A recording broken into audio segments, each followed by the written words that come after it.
Hi, welcome to crack it. आज का जो मैंने टॉपिक लिया है वो है thermodynamic second law and entropy. बहुत इंपॉर्टेंट टॉपिक है। ऐसा क्यों बोल रहा हूँ, आप प्रीवियस ईयर पेपर उठा लीजिए, SSC JE, RRB JE, NTPC, DMRC, state level JE, कोई भी जेई एग्जाम उठाइए, एक बात कॉमन दिखेगी आपको। क्या?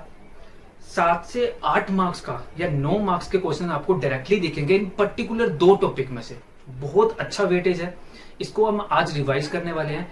आज जो thermodynamic second law and entropy का जो लेक्चर ले रहा हूं, इससे पहले एक और लेक्चर हो चुका है, तो दोनों को अगर मैं कंबाइन कर दूं तो बिल्कुल कॉन्फिडेंटली बोल सकता हूं कि इन दोनों लेक्चर्स के बाद कोई भी एग्जामिनेशन का ऐसा कोई भी क्वेश्चन नहीं होगा जो आपसे सोल्व ना हो।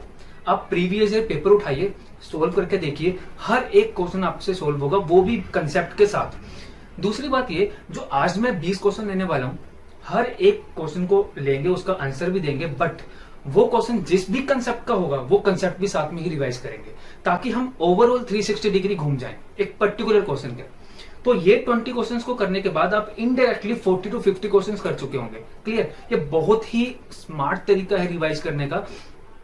और इनमें से मैंने कुछ क्वेश्चन जो लिए हैं वो प्रीवियस ईयर पेपर के भी लिए हैं। क्लियर? तो अभी हम इन 20 क्वेश्चंस के ऊपर चलते हैं। पहला क्वेश्चन देखिए आप।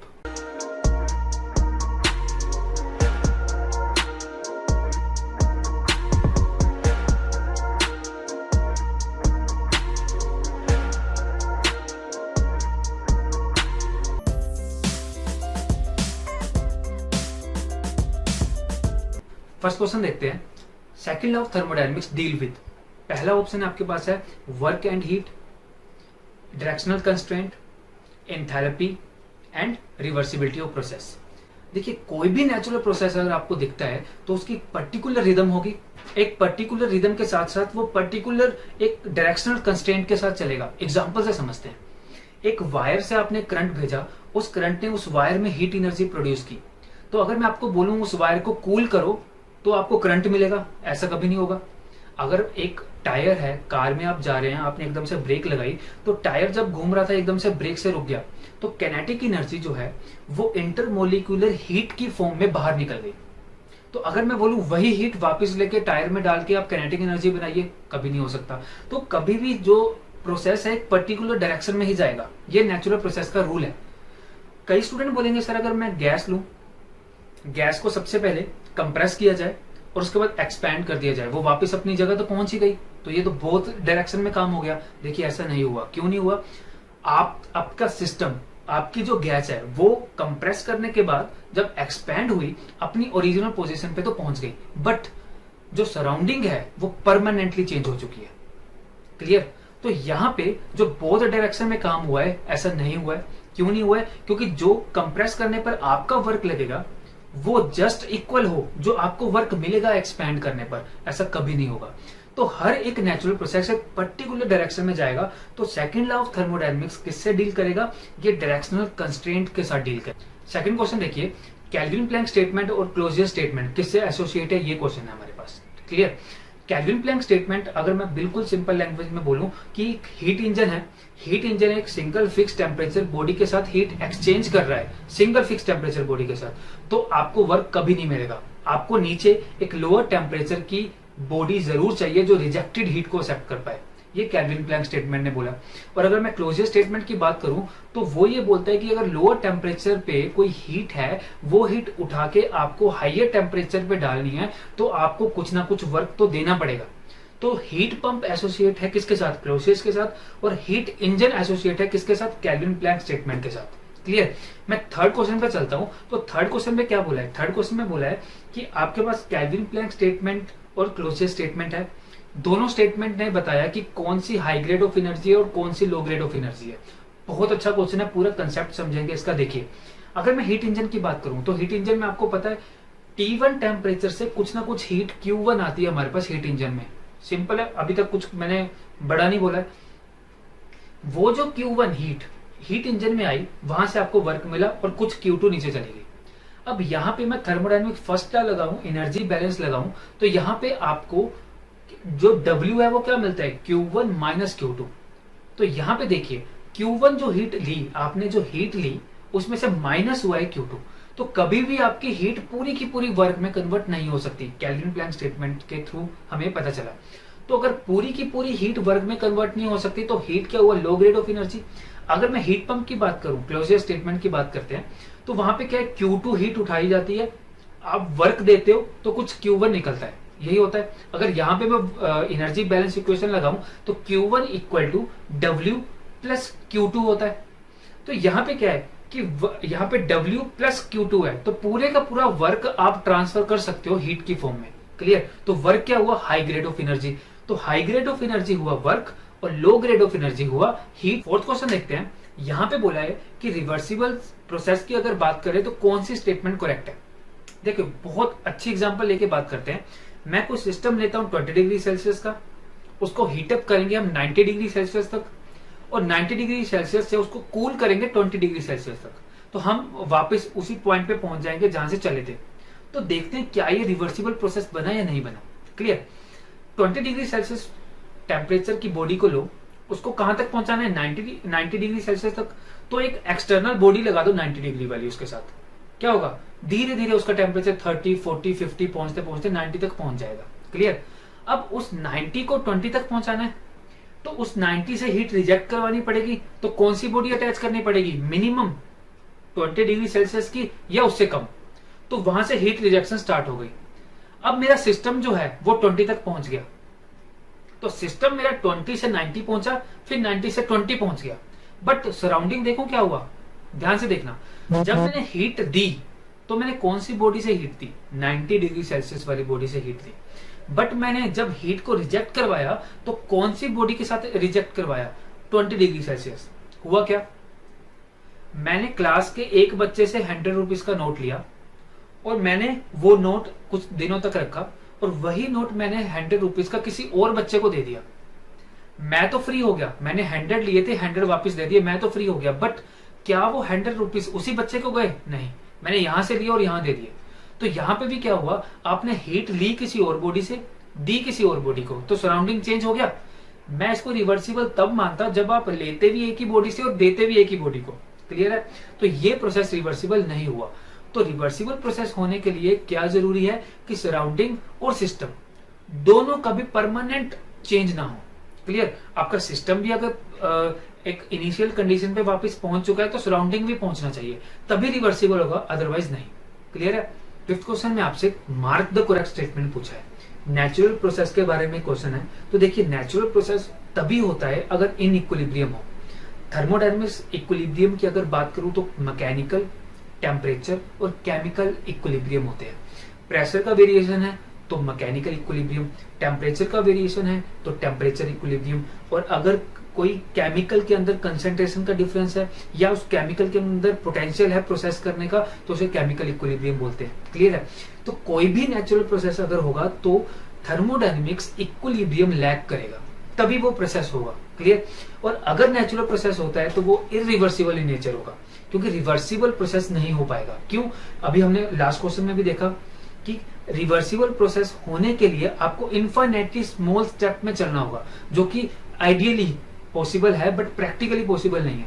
तो हर नेचुरल प्रोसेस तभी होगा अगर लैक ऑफ थर्मल इक्विलिब्रियम है, और हर नेचुरल प्रोसेस जो इरिवर्सिबल इन नेचर होगा। यहाँ पे आपसे पूछा गया है कि अगर हम प्रोसेस की स्पीड को बढ़ाते हैं तो इरिवर्सिबिलिटी इंक्रीज करेगी, डिक्रीज करेगी, क्या होगा। देखिए अगर मैंने 20 डिग्री सेल्सियस पे कोई बॉडी ली थी, जो हमने पहले एग्जांपल ली, उसको 90 तक पहुंचाना है, तो क्या करेंगे, मैं काम करता हूं उस 20 डिग्री के नीचे 90 डिग्री की बॉडी रखता हूं, हीट एक्सचेंज होनी स्टार्ट हुई। पहले तो बहुत जल्दी वो पहुंचेगी 70 तक, तो जैसे 70 तक ये पहुंच गई, अब 90 डिग्री की बॉडी नीचे है तो अब टेम्परेचर डिफरेंस कम है, तो अब धीरे धीरे धीरे धीरे 90 तक पहुंचेगी। बट अगर इसी 20 डिग्री सेल्सियस की बॉडी को मैं 200 डिग्री सेल्सियस बॉडी के साथ लगा दूं तो बहुत जल्दी 90 तक पहुंचेगी। अगर 500 के साथ लगा दूं तो और जल्दी 90 डिग्री सेल्सियस तक पहुंचेगी। क्लियर है? बट रिवर्सिबिलिटी के लिए मैंने आपको बताया था बिल्कुल स्लोली, छोटे छोटे स्टेप्स में चलना है। कहने का मतलब कि अगर 20 डिग्री सेल्सियस टेम्परेचर है, इसको 90 तक पहुंचाना है, तो कैसे चलेंगे, पहले 20.5 डिग्री सेल्सियस की बॉडी लेंगे, उसके साथ अटैच करेंगे, हीट एक्सचेंज होगी बिल्कुल धीरे धीरे, तो ये 20.5 तक पहुंचेगा। फिर इसको 21 तक पहुंचाना है, फिर इसको 21.5 तक पहुंचाना है, फिर 21.5 से 2 तक पहुंचाना है, ऐसे करते करते इसको 90 तक पहुंचाना है। अगर इतने छोटे छोटे स्टेप्स में हम चलें, इससे भी छोटे स्टेप में अगर चलें, तब हम रिवर्सिबल प्रोसेस कर पाएंगे, अदरवाइज नहीं। क्लियर? तो इट मीन्स क्या है, अगर इस 20 डिग्री सेल्सियस को मैं जितनी जल्दी 90 तक पहुंचाऊंगा, उतना ज्यादा इरिवर्सिबिलिटी प्रोसेस के साथ होगा काम। तो अगर मैं इरिवर्सिबिलिटी को नहीं बढ़ाना चाहता, तो मेरे को धीरे धीरे प्रोसेस करना पड़ेगा, बट ऐसा पॉसिबल नहीं है। हम जल्दी से जल्दी चाहते हैं तो इरिवर्सिबिलिटी बढ़ती है। जैसे प्रोसेस इंक्रीज करोगे, इरिवर्सिबिलिटी बढ़ेगी। जितनी जल्दी टेम्परेचर को इंक्रीज करने की कोशिश करोगे, इरिवर्सिबिलिटी बढ़ेगी। इस क्वेश्चन में आपसे पूछा है मार्क द करेक्ट स्टेटमेंट। इससे पहले हम कुछ कार्नोट थ्योरम के प्रिंसिपल हैं, कुछ कंक्लूजन हैं, उनको डिस्कस कर लेते हैं। देखिए, अगर आपने टेम्परेचर T1 फिक्स कर दिया, टेम्परेचर T2 फिक्स कर दिया, और आप 3 इंजन लेते हैं, हीट इंजन, रिवर्सिबल, तो जब मैंने इनकी एफिशिएंसी देखी तो तीनों की एफिशिएंसी एक जैसी थी। तो अगर T1 और T2 फिक्स हैं, तो रिवर्सिबल हीट इंजन की एफिशिएंसी सेम रहेगी। अब क्या करो, 2 हीट इंजन निकाल दो जो रिवर्सिबल थे, अब 2 हीट इंजन लगा दो जो रिवर्सिबल नहीं है। अब एक आपके पास रिवर्सिबल हीट इंजन है और 2 इरिवर्सिबल हीट इंजन है।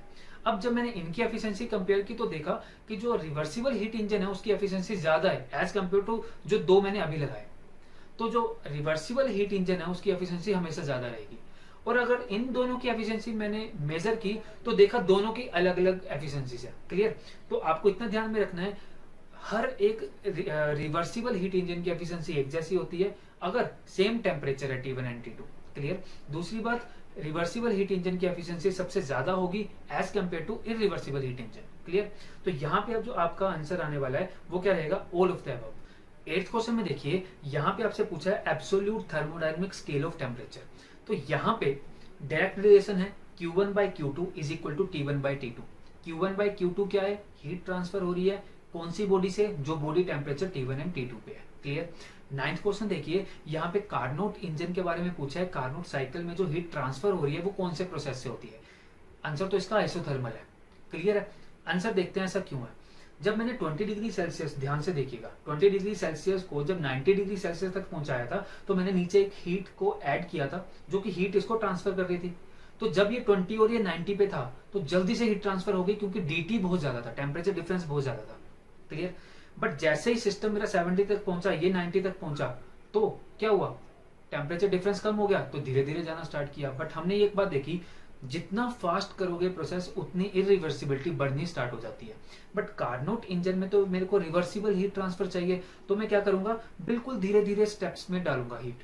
बिल्कुल धीरे धीरे स्टेप में डालने से मेरे को एक बात ध्यान में रखनी है, जो dt है, टेम्परेचर डिफरेंस है, वो थ्रू आउट कॉन्स्टेंट रहना चाहिए। 22 अगर 90 पहुंचाना है तो मेरे को dt कांस्टेंट रहना चाहिए। तो इसीलिए मैं आइसोथर्मल प्रोसेस चुनूंगा जिससे मेरी रिवर्सिबिलिटी बनी रहे। क्लियर? इस क्वेश्चन में आपसे पूछा है जो कंप्रेशन है और जो एक्सपेंशन है वो कार्नोट साइकिल में कौन सा प्रोसेस होता है, तो वो प्रोसेस होगा adiabatic in nature. Clear? Next question देखिए, एंट्रोपी के बारे में पूछा है कि ये पॉइंट फंक्शन है या पाथ फंक्शन है। तो इसको देखिए, अगर मैं एब्सोल्यूट थर्मोडायनेमिक्स टेम्परेचर स्केल की बात करूं, तो मेरे को पता है Q1 by T1 is equal to Q2 by T2 होने वाला है। ये हमने पहले देखा। इसको थोड़ा सा रीअरेंज मैं कर सकता हूँ, और रीअरेंज करने के बाद जो ये मैंने माइनस साइन लगाया, वो इसीलिए लगाया कि हीट रिजेक्शन प्रोसेस है। तो ये पूरे साइकिल को मैं एक समेशन ऑफ साइकिल की टर्म में लिख सकता हूँ। तो summation of cycle dq by t is equal to 0 हो जाएगा। क्लियर? अब देखिए, ये एक साइक्लिक प्रोसेस है, तो साइक्लिक प्रोसेस में साइक्लिक इंटीग्रल यूज कर सकता हूं। तो cyclic integral dq by t is equal to 0 हो गया।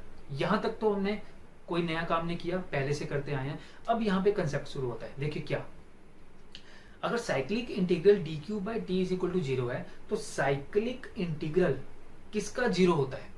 साइक्लिक इंटीग्रल हमेशा पॉइंट फंक्शन का 0 होता है। अब यहाँ पे जो dq by t है, ये एक पॉइंट फंक्शन है, और इस पॉइंट फंक्शन का कुछ नाम देना पड़ना था हमें। तो इस पॉइंट फंक्शन का क्या नाम दे, तो हमने इसको एक नाम दे दिया एंट्रोपी। तो जो ये dq by t आपको दिख रहा है, ये एंट्रोपी है। तो मैं बोल सकता हूँ जो साइक्लिक इंटीग्रल है किसका, पॉइंट फंक्शन का, वो 0 होता है। तो ये पॉइंट फंक्शन एंट्रोपी है। तो एंट्रोपी क्या हुआ, एक पॉइंट फंक्शन हुआ। क्लियर? बिल्कुल क्लियर। बट ये नेक्स्ट क्वेश्चन देखिए आप। नेक्स्ट क्वेश्चन में पूछा है कि अगर चेंज, एक प्रोसेस हुआ है 1 to 2, तो चेंज इन एंट्रोपी क्या होगा? सिंपल, डेल्टा एस, जो चेंज इन एंट्रोपी है वो साइक्लिक इंटीग्रल अगर है आपका, और अगर साइक्लिक इंटीग्रल को हटा के आप पूरे साइकिल पे नहीं जा रहे हो, आप एक पॉइंट से दूसरे पॉइंट तक जा रहे हो, तो 1 से 2 में क्या होगा, सिंपल आप इंटीग्रेशन लगा दीजिए, तो S2 minus S1 is equal to integration of 1 to 2 process 1 to 2 dq/t हो जाएगा। क्लियर। यहाँ पे आपसे पूछा है फ्री एक्सपेंशन जो है वो कौन सी इरिवर्सिबिलिटी है, मैकेनिकल, केमिकल, थर्मल, कौन सी इरिवर्सिबिलिटी में आएगा। तो मैंने आपको बताया था मैकेनिकल इरिवर्सिबिलिटी है डीपी जिसमें प्रेशर का ग्रेडियंट हो, थर्मल इरिवर्सिबिलिटी है जिसमें टेम्परेचर का ग्रेडियंट हो, केमिकल इरिवर्सिबिलिटी जिसमें केमिकल पोटेंशियल हो कुछ आगे रिएक्शंस को करने का। क्लियर। तो यहाँ पे फ्री एक्सपेंशन में होता क्या है कि पहले कन्फाइंड एरिया में आपकी गैस होगी और उसी गैस को आप एक्सपैंड कर दोगे वैक्यूम में, तो यहाँ पे प्रेशर का वेरिएशन होगा डीपी, तो ये इरिवर्सिबिलिटी होगी, मैकेनिकल इरिवर्सिबिलिटी। इस क्वेश्चन में आपसे पूछा है कभी भी सिस्टम एंड सराउंडिंग दोनों हीट इंटरेक्शन कर रहे हैं उस टाइम पे कौन सी इरिवर्सिबिलिटी होगी। देखिए कोई भी स्पॉन्टेनियस प्रोसेस अगर होता है तो वो इरिवर्सिबल इन नेचर होता है। ऐसा क्यों बोल रहा हूँ, क्योंकि अगर कोई भी टेम्परेचर ग्रेडियंट है, टेम्परेचर ग्रेडियंट का मतलब टेम्परेचर डिफरेंस है सिस्टम एंड सराउंडिंग के बीच में, तो हीट का इंटरेक्शन स्टार्ट हो जाएगा। और कभी भी हीट का इंटरेक्शन स्टार्ट होता है और टेम्परेचर डिफरेंस है, जैसे हीट हाई टेम्परेचर से लो टेम्परेचर की तरफ जाएगी तो इरिवर्सिबिलिटी के साथ ही जाएगी, हमने देख लिया। क्लियर। बट जो इस क्वेश्चन का आंसर मैं आपको बता दूं है एक्सटर्नल इरिवर्सिबिलिटी। एक्सटर्नल इरिवर्सिबिलिटी होता क्या है मैं बताता हूँ। देखिए अगर आपके पास सोर्स है और नीचे सिंक है और बीच में हीट इंजन है, तो हीट इंजन सोर्स से जब हीट को एब्जॉर्ब करेगा तो डायरेक्टली तो एब्जॉर्ब करेगा नहीं, बीच में कोई वर्किंग फ्लूइड होगा। तो अगर हमारा जो सोर्स है वो और जो वर्किंग फ्लूइड है उसके बीच में टेम्परेचर डिफरेंस आ गया और नीचे जो वर्किंग फ्लूइड है और सिंक के साथ टेम्परेचर डिफरेंस आ गया, तो इस चीज को एक्सटर्नल इरिवर्सिबिलिटी बोलते हैं। इस क्वेश्चन में आपसे पूछा है जो केल्विन टेम्परेचर स्केल है उसका रेफरेंस क्या होता है। देखिए जो हमने पिछले क्वेश्चंस में एब्सोल्यूट थर्मोडायनेमिक्स टेम्परेचर स्केल के बारे में पढ़ा था, Q1/Q2 is equal to T1/T2 और Q1/T1 is equal to Q2/T2। Clear. तो वो एब्सोल्यूट टेम्परेचर स्केल उसी को ही हम केल्विन टेम्परेचर स्केल भी बोलते हैं। तो हमें पता है कार्नोट इंजन में कभी भी हम एक्सेप्ट करते हैं या एब्जॉर्ब करते हैं हीट, वो रिवर्सिबल आइसोथर्मल इन नेचर होता है, और कभी भी रिजेक्ट करते हैं वो रिवर्सिबल एडियाबैटिक इन नेचर होता है। बट इन सभी को मेजर करने के लिए जो हम टेम्परेचर स्केल यूज करते हैं वो केल्विन टेम्परेचर स्केल है। और केल्विन टेम्परेचर स्केल में जो रेफरेंस लिया जाता है वो ट्रिपल पॉइंट ऑफ वाटर को लिया जाता है। में आपको दो ग्रुप दिए हैं, दोनों ग्रुप को आपको मैच करना है। तो यहाँ पे PMM1, PMM2 reversible heat engine and Carnot cycle के बारे में बात की है। तो देखिए PMM1 जो perpetual motion machine first kind है, ये आपकी फर्स्ट लॉ ऑफ थर्मोडायनेमिक्स को वायलेट करती है, क्योंकि फर्स्ट लॉ ऑफ थर्मोडायनेमिक्स बोलता है energy can neither be created not be destroyed but yes it can converted from one form to another form.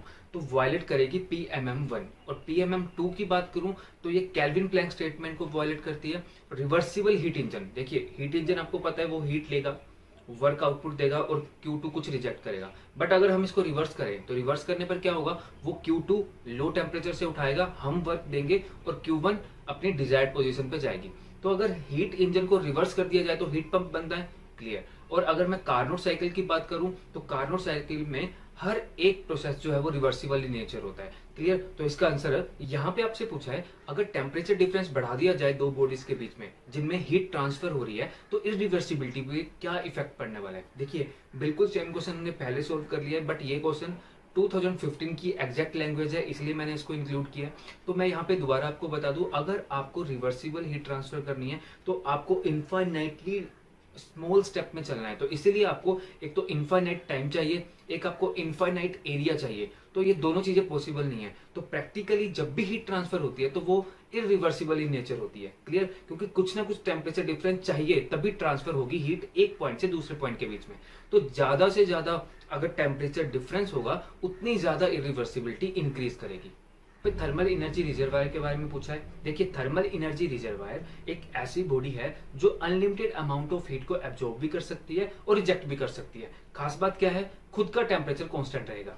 Heat capacity क्या होती है, mass of the body into specific heat of the body. अगर mass of the body और specific heat of the body को हम product कर दें तो हमारे पास आता है हीट कैपेसिटी। और थर्मल एनर्जी रिजर्वायर एक लार्ज बॉडीज होती हैं, तो इसलिए इसका जो स्पेसिफिक हीट इनटू अगर मास कर दिया जाए, जो हीट कैपेसिटी आएगी वो इनफाइनाइटली लार्ज आएगी। क्वेश्चन में आपसे पूछा है हीट इंजन की एफिशिएंसी कितनी है। अब यहाँ पे Q1 जो है, जो rate of absorption of heat है वो 80 दी है, रिजेक्शन रेट आपको दिया है 50। ध्यान में रखिएगा रेट दिया है मेगावाट में है, तो यहाँ पे वर्क कुछ ना कुछ मिलेगा आपको। तो एफिशिएंसी क्या होती है, एफिशिएंसी है वर्क, जो जितना भी वर्क आउटपुट आपको मिला है divided by the heat input जो हीट इंजन ने लिया। तो यहाँ पे वर्क आउटपुट क्या होगा, Q1 माइनस Q2, तो 80 माइनस 50 30 आपके पास वर्क आउटपुट आएगा, और आपके पास जो हीट इन हुई है वो 80 हुई है, तो यहाँ पे 37.5% आपकी। क्वेश्चन में आपको एक साइकिल दिया है और वो cycle 325 kilo joule heat absorb कर रहा है 1000 केल्विन टेम्परेचर से, और 125 किलो जूल जो है वो हीट को रिजेक्ट कर रहा है 400 केल्विन टेम्परेचर पे, और 200 किलो जूल इसका जो है वो वर्क है। देखिए पूछा है कि ये साइकिल पॉसिबल है या इम्पॉसिबल है। देखिए अगर इसकी एफिशिएंसी कार्नोट एफिशिएंसी से ज्यादा हुई तो इम्पॉसिबल है, अदरवाइज पॉसिबल है। तो हम क्या करेंगे, दोनों एफिशिएंसी निकालेंगे, इस पर्टिकुलर साइकिल की एफिशिएंसी भी निकालेंगे और हम कार्नोट की एफिशिएंसी भी निकालेंगे। जब हम दोनों की एफिशिएंसी देखी तब ये देखा कि इस साइकिल की एफिशिएंसी कार्नोट साइकिल से ज्यादा है। क्लियर, क्योंकि कार्नोट की एफिशिएंसी सबसे मैक्सिमम होती है, उससे ज्यादा एफिशिएंसी किसी भी साइकिल की नहीं हो सकती, तो ये साइकिल इम्पॉसिबल है।